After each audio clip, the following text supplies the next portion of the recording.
Ok les amis, bienvenue dans cette vidéo. Donc voilà, j'ai décidé en fait de m'enregistrer en train de développer cette startup, hein.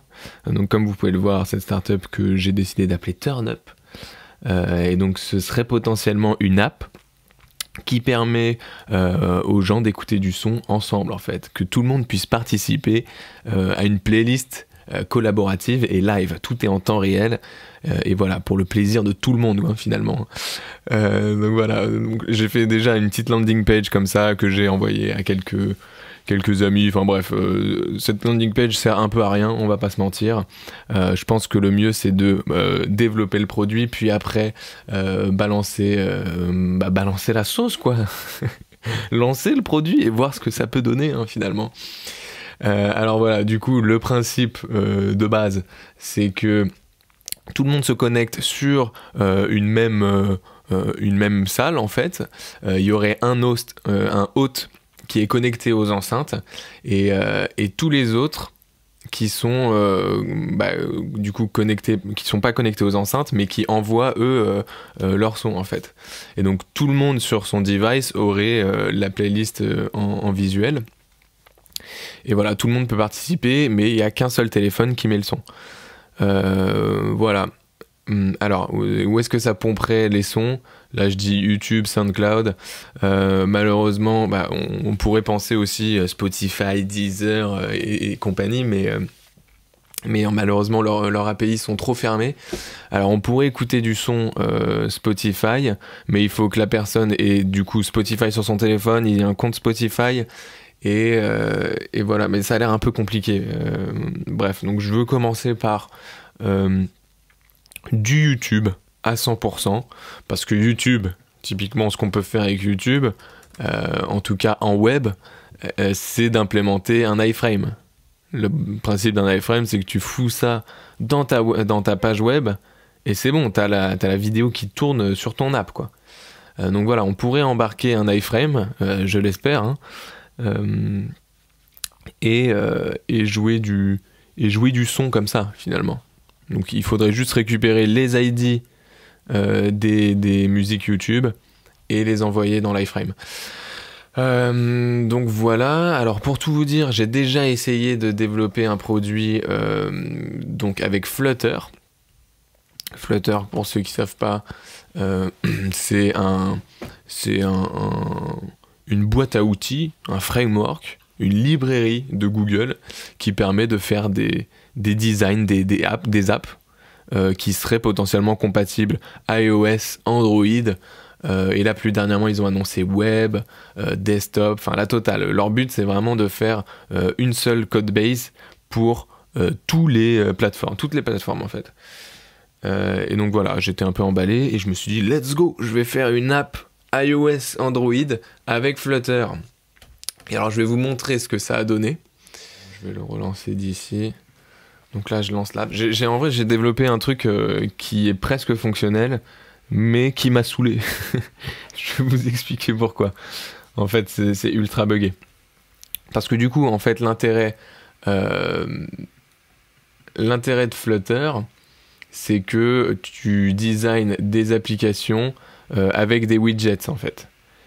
Et les widgets, c'est vraiment des briques que tu mets dans ton code et ça te permet d'avoir des composants hyper sophistiqués. Et n'importe qui peut développer son widget. Et donc du coup, ils ont mis en place un repo de publication. Et donc par exemple, moi je me suis dit, ah bah tiens, est-ce qu'il y a un plugin YouTube pour écouter du son hein, sur mon application directe? Et oui, en effet, il y en a pas mal. D'ailleurs, c'est un peu chiant, il y en a pas mal.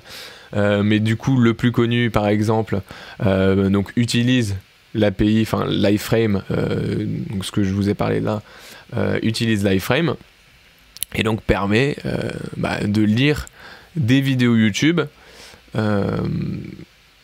avec Flutter en fait. Et donc c'est censé fonctionner sur Android et sur iOS sans encombre.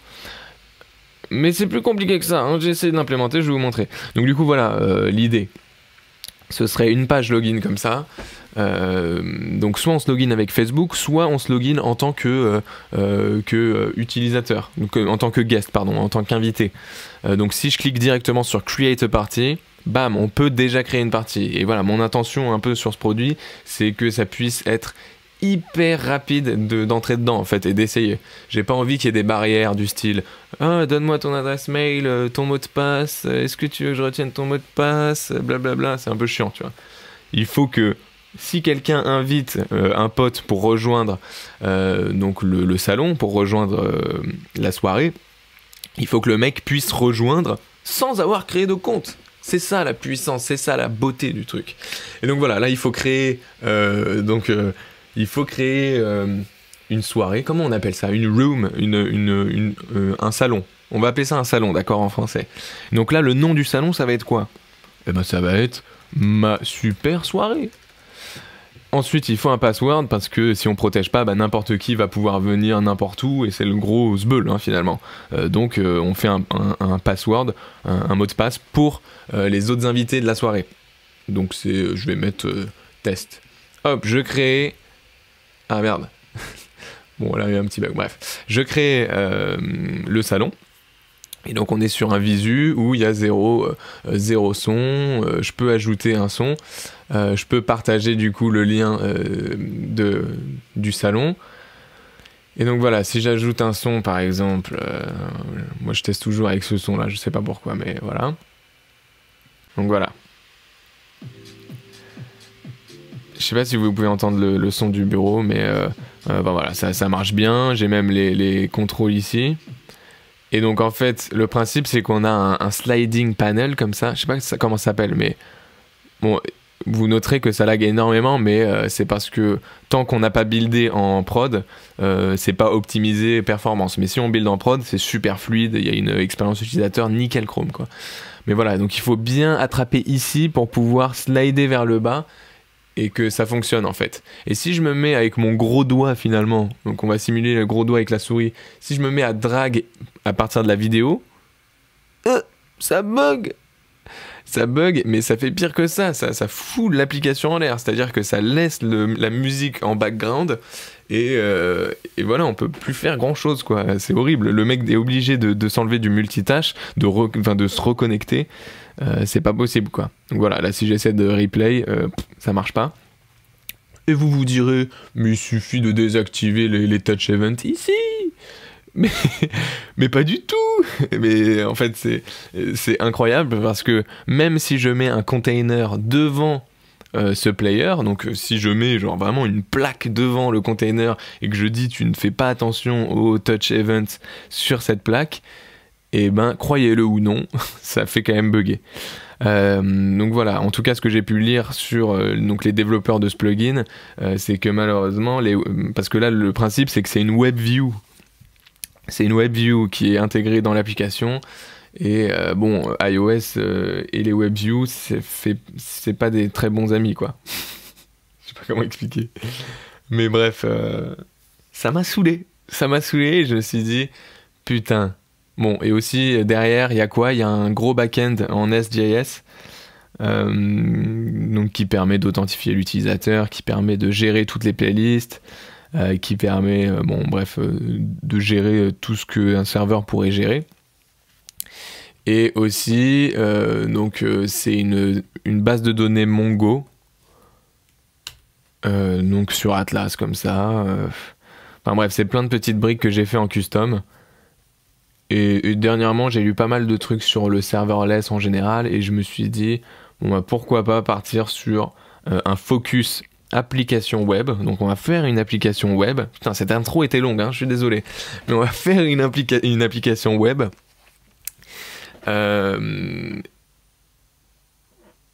Et on va pas faire de serveur. Enfin, on va oublier le serveur et on va utiliser Firebase.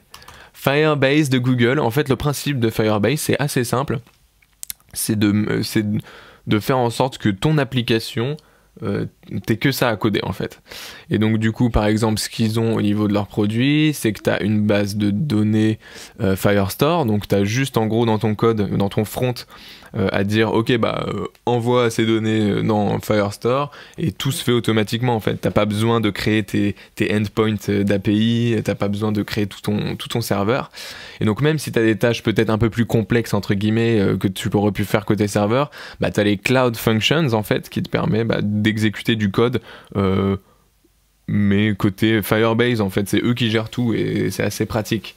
Donc par exemple si tu as besoin d'envoyer automatiquement un email quand quelqu'un se register, hop, une fonction dans le cloud qui se trigger seulement quand quelqu'un se register, et voilà. Et donc l'intérêt de Firebase c'est que tu payes seulement quand ton produit marche en fait, parce que tu payes quand tu es à plus de 50 gigas sur ta base de données, donc potentiellement quand ton produit a un peu buzzé. Et donc c'est pas mal hein, pour bootstrap des petits produits comme ça et de se focus finalement sur l'application. Je pense que c'est important de se focus sur le produit en tant que tel, l'output business en fait, et de créer le plus possible, le plus rapidement possible. Et c'est pour ça qu'il y a un peu cette tendance serverless, les gens ne jurent que par le serverless. Je pense qu'il faut bombarder dans la vie, hein. Il faut essayer de livrer plein de produits. Parce que c'est un peu de la chance si ça fonctionne ou non en fait. Alors, petite gorgée d'eau, ça fait plaisir. Alors, du coup, let's go. Donc l'avantage, c'est que je vais pouvoir partir de ce visuel. Donc j'aurai juste à en gros intégrer ce visuel dans l'application. Et du coup, voilà, la logique front, elle est là. Il faut que je la retranscrive en JavaScript, en gros. En TypeScript, en l'occurrence. Mais bref. Et voilà, let's go, quoi. Let's go. Et donc du coup j'ai décidé de faire une app React. Oui, une app React. J'ai aucune expérience, j'ai vraiment que dalle d'expérience en React. J'ai juste fait des petits sites en Gatsby, donc c'est du React derrière, mais j'ai vraiment, pour tout ce qui est state management et tout, je ne sais pas comment ça marche, je ne sais pas. Donc voilà, on va pouvoir, je pense que ça peut être intéressant de vous montrer comment je vais galérer et comment je vais essayer de m'en sortir en fait. Et donc pour installer déjà un boilerplate, j'ai utilisé Create React App. Pour ceux qui ne connaissent pas, c'est vraiment une ligne de commande qui te permet de partir d'une base en fait applicative. Alors bon, ça dégage. Et donc voilà, ça va créer tout le dossier que vous voyez ici. En une ligne de commande, il va générer tout ce qui va bien. Ouh là là, c'est long, ça fait 18 minutes. C'est l'introduction. Je sais pas comment je vais découper les vidéos, je sais pas si je vais faire des grosses vidéos, si je vais accélérer dans les phases de recherche, mais bref, j'ai envie de documenter un peu toute mon aventure et finalement, ça peut être intéressant.